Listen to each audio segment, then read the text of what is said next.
Tem os melhores momentos de Corinthians contra a equipe do Bahia. Bahia e Corinthians. Bahia bicampeão brasileiro. Bahia Nossa, o Bahia daquele centroavante da Bahia de Feira, não. Beijoca. Você jogou com o Beijoca? Joguei. Uma vez eu era fãzaço do Beijoca. Eu tava jogando lá, daí ele tomou ele tava machucado, ele era joelho forte. Estourado, fortão, grandão, gordo. Eu tenho duas passagens interessantes com ele. Aí...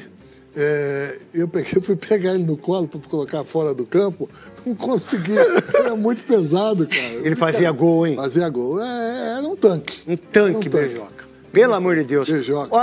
Em relação ao Corinthians vencer o Bahia, que o Bahia também perdeu pro Cuiabá, de 2-1, e perde 6 pontos dentro de casa.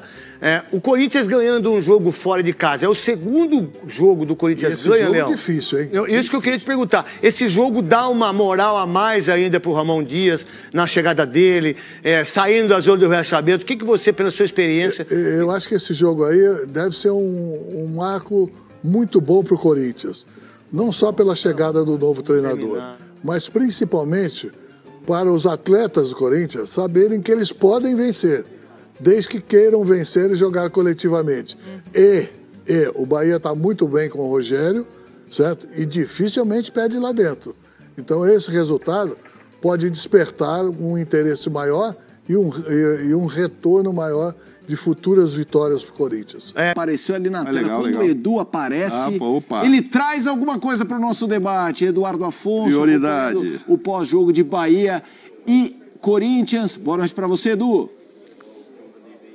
Tudo bem, Mota? Como é que você está? Boa noite a todos os comentaristas, Fábio Luciano, Mauro Naves, o PAC, Fã de Esportes. Aqui é a sala de entrevistas da Casa de Apostas, Arena Fonte Nova, a do visitante, onde daqui a pouquinho aqui está tudo sendo preparado. O Ramon Dias e o seu filho Emiliano Dias, é uma entrevista conjunta. Vem falar desta primeira vitória do Corinthians fora de casa no Campeonato Brasileiro. O Corinthians havia vencido o Fluminense, o Vitória e também o Criciúma, todas na Arena Neoquímica. E agora sai de casa, consegue essa vitória, sai da zona de rebaixamento, pula para a 14ª colocação, perde o Gustavo Henrique com o 3º cartão amarelo para o próximo jogo, que é contra o Grêmio.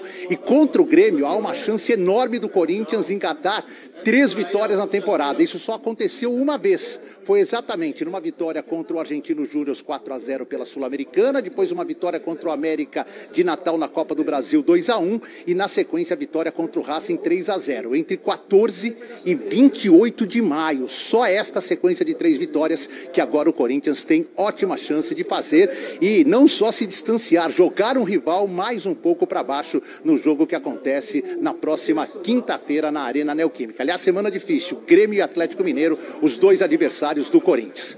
É o seguinte, o Corinthians vai ter zona mista hoje, vamos aguardar, jogadores do Corinthians vão falar. A festa após o jogo, a comemoração foi muito grande, com boa parte da torcida do Corinthians que esteve aqui na Arena Fonte Nova. O corintiano lotou o seu espaço, o torcedor do Tricolor lotou o estádio, 48.346 torcedores, pessoas acompanharam esse jogo. Claro, de um lado, um torcedor do Tricolor de Aço saiu insatisfeito, vaiando a equipe. Segunda derrota em casa seguida do Bahia, que vinha com uma invencibilidade gigante aqui na Arena. Perdeu do Cuiabá e agora perde para o Corinthians. Se desgarra um pouco ali do G4 e pode até sair do G6 no complemento da rodada. Além disso, o Bahia, por jogo contra o Atlético Goianiense, perdeu todo mundo. Perdeu o Canu, perdeu o Vitor Cuesta, a dupla de zaga titular, já não tem o Gabriel Xavier, que está machucado, e perdeu ainda o Biel, que tomou um cartão amarelo no banco de reservas. Não vai ter zagueiro. O Rezende, que nem é zagueiro, terminou como zagueiro, porque faltavam opções ao Rogério Ceni para montar a zaga no final da partida. O Bahia só assustou, só incomodou mesmo nos acréscimos, né? O jogo ficou uma loucura. 2 bolas na trave, uma confusão na área, uma defesaça do Hugo Souza foi um dos destaques do Corinthians. Enfim, só nessa hora que o torcedor do Bahia, do Tricolor, vibrou mesmo, mas o gol não saiu. Vamos tirar muitas dúvidas do torcedor corintiano em relação a reforços, a tudo aquilo que vem acontecendo, mas a vitória veio. E olha, Felipe Mota, é bom vencer, mas quando você vence 2 times do mesmo estado, na mesma partida e na mesma rodada, é até meio inédito. O Corinthians venceu o Bahia e, por tabela, venceu o Vitória, que entrou no lugar dele na zona de rebaixamento, Felipe. O impacto de quem chegou é visível. Por quanto tempo, não dá para saber. Agora, eu acho, sabe, Felipe, que é o seguinte... assim, o time não estava acostumado a ganhar fora de casa. Eu acho que isso psicologicamente também pesou, porque no primeiro tempo, o Corinthians fez 6 finalizações, o Bahia 3. É isso. No segundo tempo foi 14 pro Bahia e 1 do Corinthians. Porque eu acho que aquelas, pô, gente, não vou deixar, vamos mais segurar. Várias situações para sair o contra-ataque. Os meias colocaram os atacantes em várias situações de executar o contra-ataque e finalizar mais. Mas eles desperdiçaram todas as chances de contra-ataque que o meio campo gerou para o Corinthians. Então, era isso que eu queria trazer, porque não houve nada esse ano, nada no Corinthians, que eu olhasse, mesmo um brilhareco aqui, vai resolver, ele vai... Essa mostra, e concordo com o Zupac, mas acho que no sistema, o Garro, por exemplo, estava um pouco mais sacrificado. É isso que é você entender as peças que você tem para poder extrair o melhor do seu jogador, né? Montar um sistema para que isso flua mais fácil. Porque assim, o Garro, quando ele jogava com 3 homens no meio campo, automaticamente o Garro tinha que fazer muita recomposição defensiva, ele tinha que fechar os espaços, né? O Corinthians vivia uma fase ruim, enfim. Hoje, o Garro já pensou em fazer mais a dele só. Mais a dele, do meio para frente. E também contou com não sorte, né, mas o fato de que o Bahia não é um time de poder de marcação. Os homens de meio campo do Bahia, eles jogam. Caio Alexandre, Jean Lucas, Ribeiro e Cauli jogam. Então, o Garro não foi marcado. Então, o meio-campo do Corinthians facilitou a vida do Garro e o meio-campo do Bahia facilitou a vida... Aí ele jogou livre. O Garro, muitas vezes, a gente percebia que o Romero, né, voltava na marcação por um lado, o Roberto pelo outro, e o Garro ficava um pouco mais centralizado, mais do meio para frente, como ele tem que jogar. Sabe, a gente olhar para o Garro e entender assim, na hora da recomposição de marcação, outros jogadores vão fazer... Olha isso! Não é mentira, torcedor corintiano. O Corinthians venceu mais uma. Eu acho que o corintiano começou a rodada pensando o seguinte: Deus, sou eu de novo, né? Venho aqui pedir... Porque olhando a escalação do Corinthians, se esperava um time que ia só se defender, né? Tentar arrancar um pontinho do Bahia. E, de repente, o Corinthians começa a gostar do jogo, se movimenta mais, o Alex Santana começa a aparecer mais ali na frente, com o Rian também. Depois a gente vai até destrinchar essa escalação do Corinthians, que foi bem diferente. E vence o Bahia, que tem um dos melhores, a gente estava falando, eu e a Rafa, um dos melhores meio de campos, né, do futebol brasileiro. E ficou inoperante. A gente viu o Bahia tentando bastante no final do jogo, mas no primeiro tempo...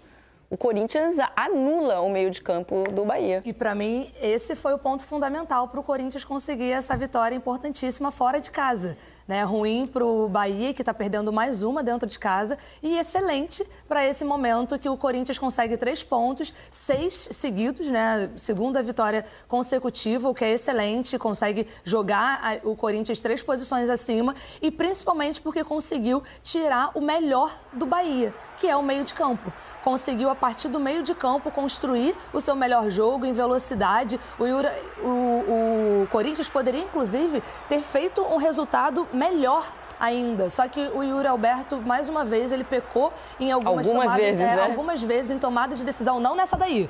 Essa aí ele foi uma assistência. Assistência, uma belíssima inversão de jogada. Ele olha, levanta a cabeça, tem calma, tem espaço para isso também. O Romero domina, corta e marca esse gol importantíssimo e já caindo, né, o Romero nesse campo que o Eric já falou aqui, mais um campo ruim, ele já caindo. Então, assim, essa decisão foi ótima do Yuri Alberto, mas ele teve outras decisões em que ele pecou e que poderia ainda ter dado um placar elástico para o Corinthians. E o Romero, né, que a gente sempre olha assim um pouquinho, né, ele é um bom jogador, ele não é um grande jogador, e ele continua fazendo gols muito importantes para o Corinthians, desde o ano passado, né. Hoje, mais uma vez, é um gol que vale 3 pontos e esses 3 pontos lá na frente podem ser decisivos para a briga do Corinthians no campeonato, seja ela qual for. Fugir do rebaixamento, conquistar uma vaga numa das Copas, enfim. É vitória que te habilita a pensar em alguma coisa melhor até do que só fugir do rebaixamento, eu acho. Assim, o Corinthians